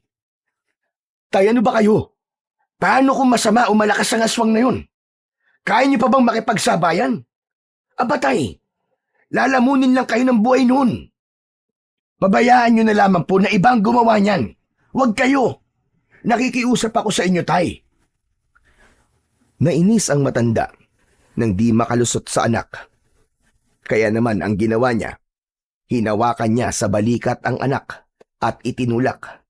Nagulat naman ng lalaki dahil hindi niya inaasahan na malakas pa talaga ang tatay niya. Tumigil ka, Henry, ha? Wala kang alam sa laban na to. Kaya nakikiusap ako sa'yo. Huwag kang makialam. Hayaan mo ako. Pero tay, paano kung... Tama na! Tama na! Hindi ako natatakot kung yun ang pinupunto mo. Muli silang nagkatitigan ni Henry. Muli pang sinubukan ng lalaki na pigilan ang tatay niya, pero hindi pa rin ito nakinig. Lumabas na si Mang Pilo. Ngunit lingid sa kanyang kalaman, sumunod pala sa kanya ang anak niyang panganay na si Henry. Habang naglalakad, ay inilabas niya ang suot niyang mutya. Nakita niyang nagliliwanag ito. Kakaiba ang sinag. Parang may isang palaso na nasa lupa. Itinuturo nito ang direksyon kung saan siya pupunta. Sinundan niya ang liwanag at ilang sandali pa ay napansin niya na papunta ito sa mansyon ng mga Vergara. Kinutuban na siya agad ng masama. Mabilis siyang kumilos. Naglakad papasok sa bakuran. Nagtago muna siya sa pader at agad na sumilip sa kabuuan ng hardin. Nanlaki ang mga mata niya nang makita ang isang nilalang na naglalakad papunta sa tapat ng kwarto ng batang si Junjun. Hindi ba, Are? Lintik kang aswag ka. Anong plano mo? Bakit si Junjun? Lalapit na sana siya para sumugod, pero biglang may kumalabit sa kanya sa likod. Agad niyang iniamba ang kanyang hawak na punyal. Bahagya namang napaatras si Henry. Henry! Anong ginagawa mo dito? Tay, kayo anong ginagawa niyo dito sa mansyon ng mga Vergara? Gabi na po ah. Ikaw ang dapat kong tanungin. Bakit ka nandito? Sumagot ka! Pasensya na po. Sinundan ko po kasi kayo Nag-aalala ako sa inyo. Hindi ka na dapat sumunod. Delikado, anak. Totoong may aswang. At nandito siya. Tignan mo, ayun oh! Sinubukan sumilip ni Henry, pero wala naman siyang nakita. Nasaan, tay? Wala naman Namamalikmata lang huyata kayo. Anong namamalikmata ang sinasabi mo? Meron. Nakita ko kanina. May aswang talaga, maniwala ka. May biglang tunog ng pagkaluskos sa kabilang dulo ng bakuran. Mabilis na napalingon si Mang Pilo at nakita niya ang papatakas na halimaw. Ayun! Ayun siya! Tumatakas siya! Habulin natin, anak! Hindi na nagdalawang isip ang matanda. Mabilis siyang tumakbo palayo. Tay! Hintayin niyo naman ako! Sandali lang! Tumakbo na rin si Henry. Halos magkanda tisod-tisod siya sa damuhan habang hinahabol ang kanyang tatay. Nagtataka siya sa bilis at lakas na nakikita niya dito. Samantala, mula sa dilim naman ay nakita na din niya ang halimaw na mabilis na tumatakbo papunta sa mas madilim pang bahagi ng baryo. Tay, sandali lang, sandali. Sandali lang. Baka hindi na po natin kayang habulin yan. Masyado siyang mabilis eh. Hindi pwedeng tumigil, Henry. Kapag hinayaan natin siya, babalik at babalik ang pesteng aswang na yan. Nagpatuloy sila sa paghabol sa aswang. Ngunit makalipas ang ilang minuto, hindi na nila nasundan ang halimaw. Tuluyan na itong nawala sa kadiliman. Putya! Biglang nawala ang buwisit na aswang na yon. Saan kaya siya nagsuot? Sabi ko na kasi sa inyo, tay, hindi natin kaya siyang abutan. Umuwi na tayo at baka mamaya kung saan pa tayo mapadpad. Tara na ho. Walang nagawa si Mang Pilo, kundi ang mapabuntong hininga. Tuluyan siyang tumalikod at naglakad na silang mag-ama, pauwi sa kanilang tahanan. Ngunit nang matapat na sila sa bahay ng mga Vergara, napansin nila na nakasindi ang lahat ng ilaw ng mansyon at narinig nila ang malakas na iyak ni Junjun. Nagkatinginan silang mag-ama. Teka, si Junjun ang umiiyak ah. Agad na lumapit ang matandang hardinero sa harap ng mansyon. Ay, teka lang. Wag na ho kaya. Gabi na eh. Baka kung ano pang isipin nila kapag nagpakita tayo dyan. Wala kang dapat na ikatakot kung wala kang ginagawang masama. Pagkatapos masabi yun, ay kumatok na siya sa may pintuan. Ilang sandali pa, bumukas ito at sumilip ang kasambahay. Nang makilala siya, pinapasok sila nito. Nakita nila si Junjun at ang donya sa may sala. Iyak ng iyak ang donya. Iyak ng iyak.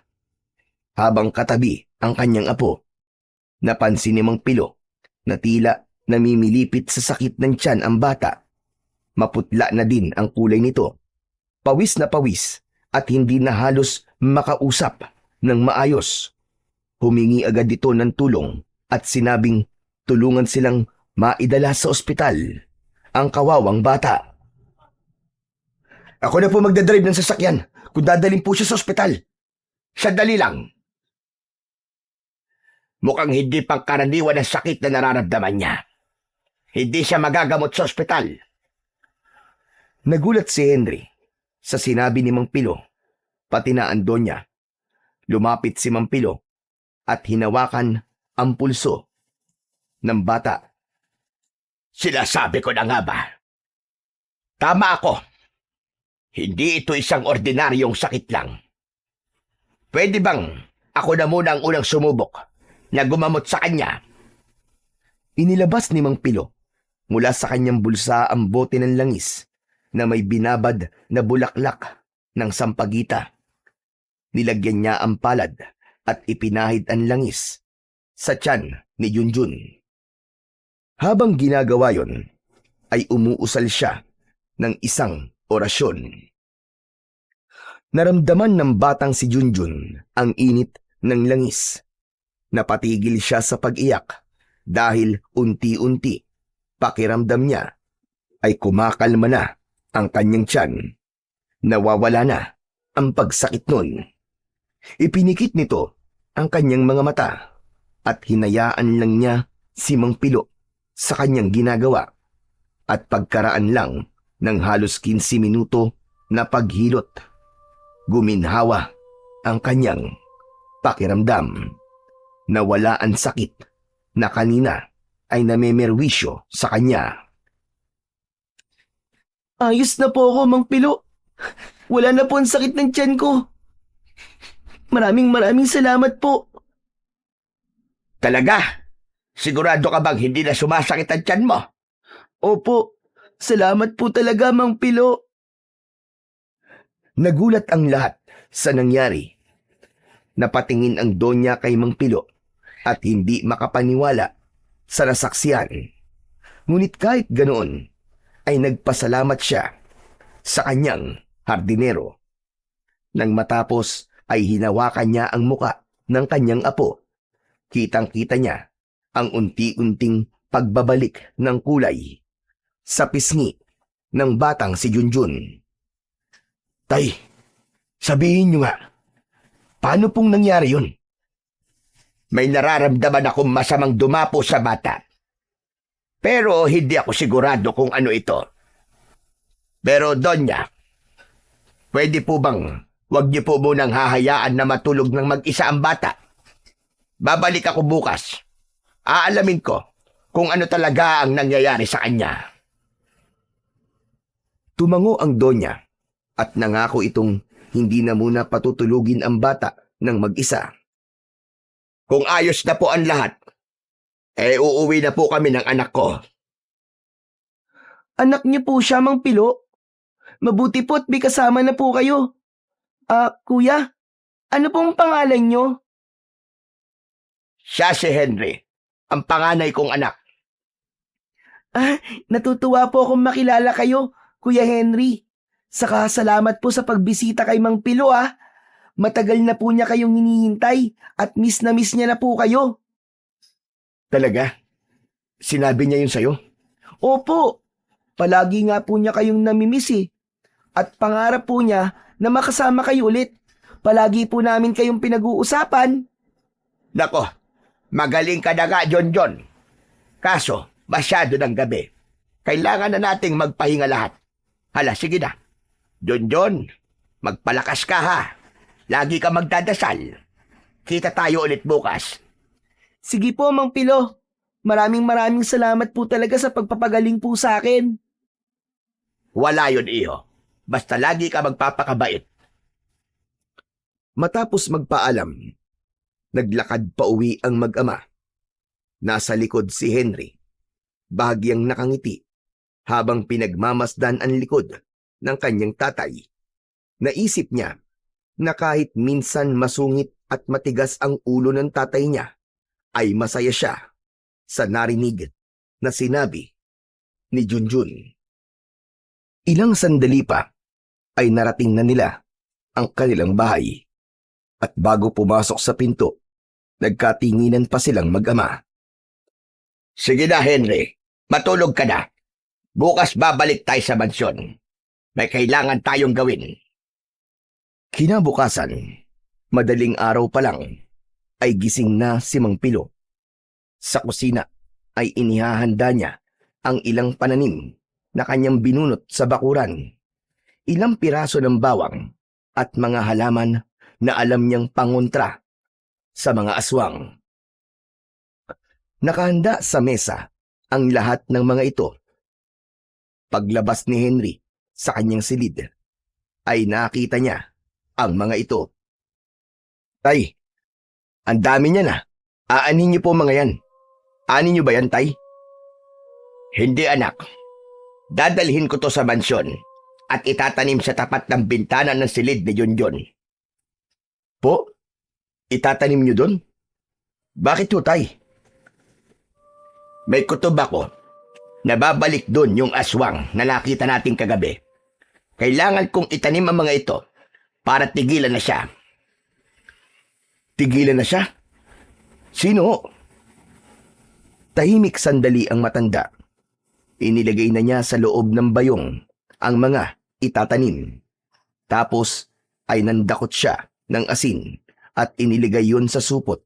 Saka itinali. Saka ito tumingin sa anak. Alam mo, Henry, yung aswang na nakita natin kagabi ay isang uri ng nilalang na tinatawag na aswang na maninipsip. Target nila ang mga taong may mahihinang katawan, yung mga may sakit, yung mga malapit ng mamatay. Hindi sila nangangain ng laman ng tao, kundi sinisip-sip nila ang natitirang lakas ng tao hanggang sa ito ay manghina at mamatay. Kung totoo po ang sinasabi niyo, kawawa naman po si Junjun. Tama ka, Henry, anak. Kawawa talaga. Mabait ang batang yon. Hindi tama na gawing pagkain lang siya ng ganong nilalang. Tay, epektibo po ba ang mga ito laban sa aswang? Oo naman. Pantaboy ng aswang ang amoy ng mga ito Hindi basta-basta makakalapit ang aswang at hindi na ito makakatanod sa paligid ng kwarto ni Junjun. Kung ganun po, magiging maayos ng pakiramdam ng bata. Hindi na siya gagambalain ng aswang. Hindi tayo dapat magpakampante. Hindi natin alam kung gaano kalakas ang aswang na yon. At hindi pa natin alam kung ano ang mga kakayahan niya. Hindi lang basta halaman ang magiging pananggalang. Kailangan din ng mga orasyon. Kapag naramdaman ng maninipsip na binabantayan na ang bata, magdadalawang isip na siyang lumapit at mambiktima. Talagang gagawin niyo po ang lahat para sa batang yun, Taya. Bumalik po kayo sa pagiging antingero at pagiging manggagamot nang dahil po sa kanya. Tulad ng sinabi ko, Henry anak, mabait na bata si Junjun. Siya ang pumuno ng lahat ng pangungulila ko sa inyo at sa aking mga apo. Hindi ko siya maaaring pabayaan. Talagang gagawin ko ang lahat para sa kanya. Hindi siya pwedeng mamatay. Hindi siya pwedeng kunin ng aswang na yon. Naiintindihan ko po, Tay. Marahil ay isa din siya sa dahilan kung bakit ayaw niyong umalis dito sa baryo. Tama ho ba ako? Hindi sumagot ang matandang hardinero na si Mang Pilo. Bagkus ay itinuloy niya na ang kanyang ginagawa. Pagsapit ng 6:00 ng umaga, ay sabay silang lumabas ni Henry ng bahay. Papunta na sana sila sa mansyon ng mga Vergara, pero biglang sumulpot sa harap nila ang abogado na nakausap ni Henry tungkol sa pagbebenta ng lupa. Naku, salamat. Mabuti naman at inabutan ko pa kayo dito. May kailangan ho tayong pag-usapan. Ano pa bang pag-uusapan natin, ha? Kung tungkol ito sa lupa, hindi pa rin ang sagot ko. Kaya lumayas ka sa harap ko. Ayaw kitang kausap. Sir, makinig muna kayo sa akin. Ang sabi ng kliyente ko, kaya niyang triplihin ang bayad sa lupa. Basta pumayag lang kayo na ibenta ito. Triple. Nanlaki ang mga mata ni Henry sa narinig. Malaking pera na ang pinag-uusapan dito, pero sa kabila ng kanyang pagkabigla, pinilit pa rin niyang manahimik. Hinayaan niya ang ama na mag-isip at makipag-usap sa abogado. Hindi. Ayoko pa rin. Umalis ka dyan at may pupuntahan kami. Huwag kang istorbo. Sa muling paglalakad ni Mang Pilo, ay hinawakan siya sa braso ng abogado, pero laking gulat nila nang mapansing biglang bumitaw ito at ipinagpag ang kamay na parabang napaso. Oh, ano? Ano bang problema? Wala po. Sige po. Aalis na po ako, Mang Pilo. Henry. Sandali lang. Huwag ka munang umalis. Gusto mong pag-usapan natin ang lupa, hindi ba? Halika. Sumunod ka sa akin. Doon tayo sa loob ng bahay ko. Ho? Papayag na po kayo? Ibibenta niyo na po ba ang lupa at bahay niyo? Oo. Sige. Pipirmahan ko na ang mga papeles na kailangan mo. Tumawa pa si Mang Pilo. Sa loob-loob niya ay nais niyang isahan ang abogado. Gusto niyang mabitag ito dahil alam na niya ang tunay na dahilan kung bakit ito biglang bumitaw sa kanya na animo ay napaso. Pero Mang Pilo, pwede po bang sa ibang araw na lang ho? O kaya mamayang tanghali? Babalik po ako, Mang Pilo, babalik ako. May lakad pa po pala ako. Sige ho, aalis na po ako. Biglang tumakbo palayo ang abogado. Habulin natin na walang yang yon. Bilisan mo! Tay, bakit po natin hahabulin? Dahil aswang ang hayop na abogadong yon.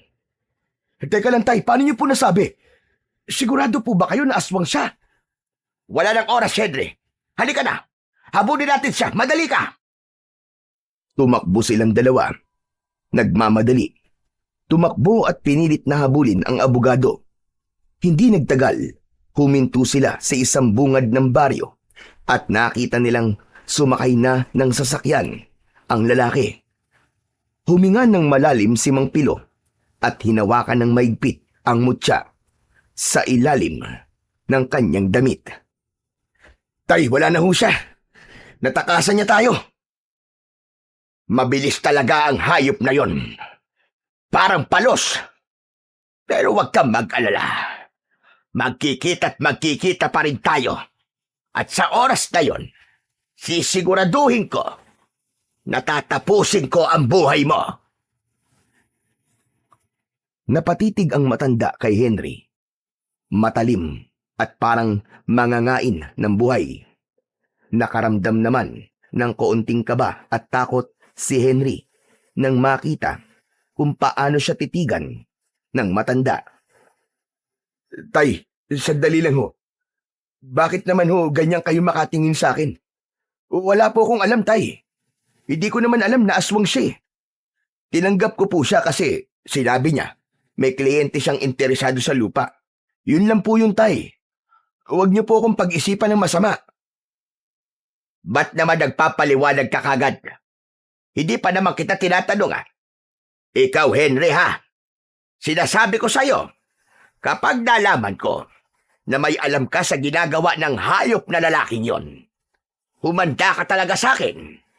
Wala po, tay. Wala po. Maniwala kayo. Wala po talaga akong alam. Ngayong may mukha na ang aswang na yon, mahihirapan na siyang magpagala-gala dito sa baryo. At kung bumalik man siya dito, humanda siya dahil hindi ko siya bibigyan ng pagkakataon na mabuhay.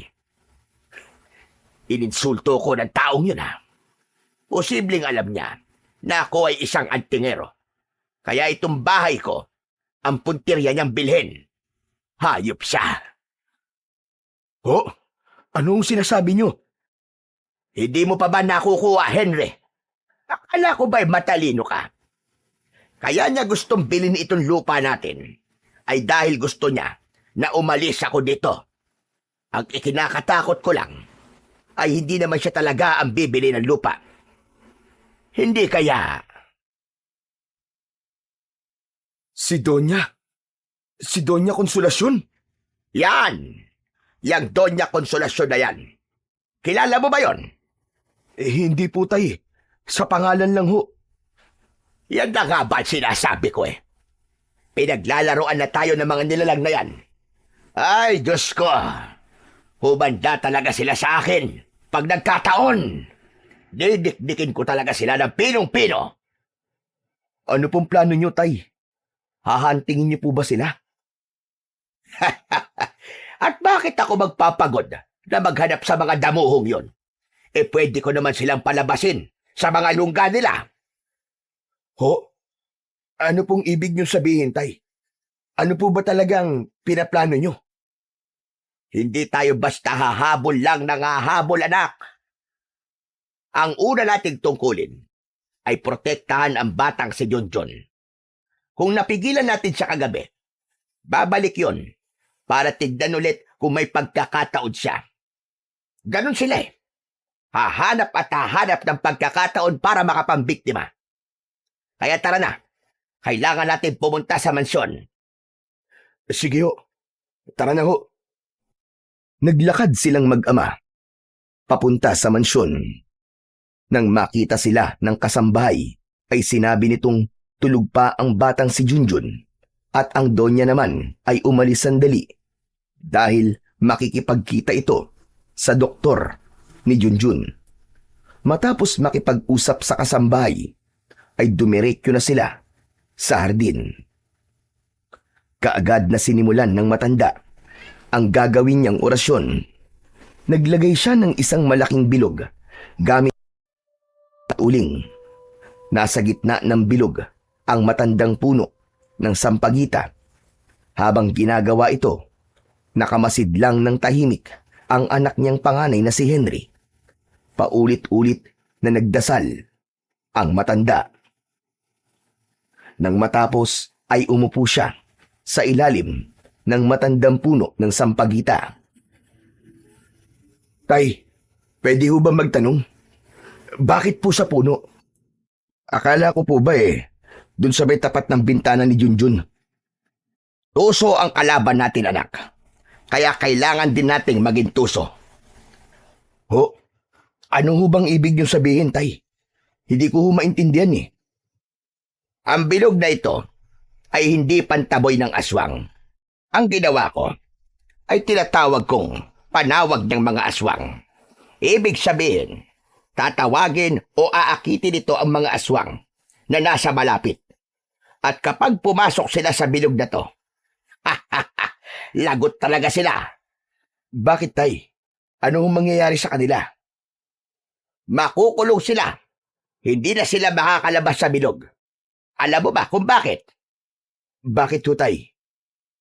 Dahil ang kaluluwa ng sampagita, ang asin at ang orasyon, kapag nagsanib puwersa, kaya nilang lumikha ng parang pader na hindi nakikita at hindi ito kayang lusutan ng kahit na sino mang aswang. Hindi nila magagamit ang kanilang bilis at ang kanilang bangis. At pagkatapos, Tay, ano pong gagawin natin? Ano pong plano? Gagamitin ko ang mutya para tapusin ang kanilang kasamaan. Tulungan mo ko, Henry. Hindi natin pwedeng pabayaan si Junjun. Kailangan matapos na ang pamimeste ng mga aswang na yan. Kailangan na silang mamatay. Tay, sa paanong paraan ko po kayo matutulungan? Ako magbabantay dito. Ikaw naman sa loob. Kailangan mong pangalagaan ang bata. Gawin mo ang lahat para protektahan siya. Sige po. Kung yan po ang alam niyong mas makabubuti, gagawin ko. May tiwala po ako sa inyo, Tay. Pero, mamayang gabi, mag-iingat po kayo, Tay, ha? Hindi ko po makakaya kung meron pong masamang mangyari sa inyo, Tay. Nag-aalala ka ba sa akin? Oo naman po, Tay. Mahal po kita. Kahit hindi ko madalas na ipapakita yon. Mahal na mahal kita, Tay. Ganon din po yung mga kapatid ko at yung mga apo po ninyo. Mahal na mahal po namin kayo, Tay. Kaya mag-iingat po kayo. Mahal ko rin kayo, mga anak. Yan ang tatandaan mo, Henry. Kahit na ano pang mangyari, mahal na mahal ko kayo. Pagkasabi nun ng matanda, muling ipinagpatuloy na ni Mampilo ang paggawa ng mga panawag at mga bitag para sa aswang. Tinuruan din niya si Henry kung paano ito gagamitin at kung saan ilalagay. Nang matapos, ay agad silang umuwi para makapagpahinga kahit papano. Ngunit pagdating ng gabi, nagbalik sila sa bakuran ng mga Bergara at nagsimulang maghintay. Habang nagbabantay sa mga posibleng mangyari, bigla siyang naalerto nang may marinig na malalakas na kaluskos sa gilid ng bakod.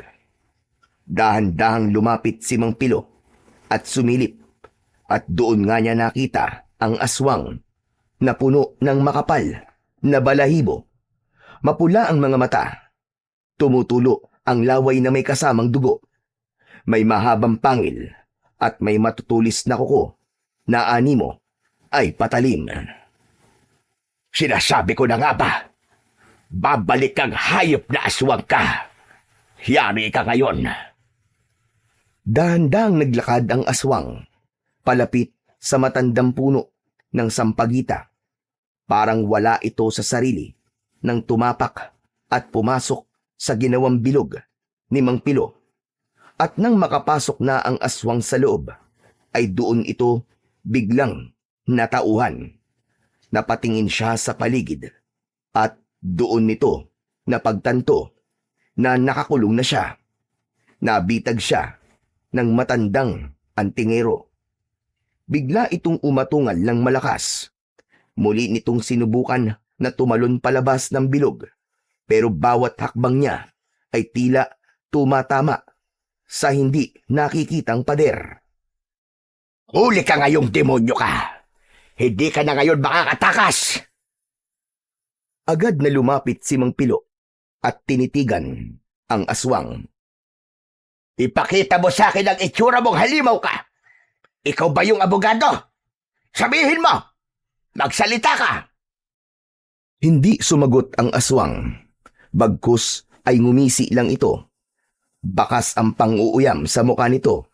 Ngunit hindi pa man natatapos ang problema niya sa isang aswang, ay may nakita itong biglang dumapo sa bubong ng bahay. Di hamak na mas malaki ito kumpara sa kasama nitong aswang. Tama nga ang hinala ko. Dalawa nga kayo. Mga leche kayo. Hoy, ikaw! Halika dito! Bumaba ka ditong aswang ka! Ako ang harapin mo! Galit na sumingasing ang aswang at pagkaraan ay umatungal. Agad itong umatake sa matanda. Mabilis at walang pag-aalinlangan. Sige, lumapit ka! Dito natin tatapusin ang kasamaan mo! Nakahanda ang matanda.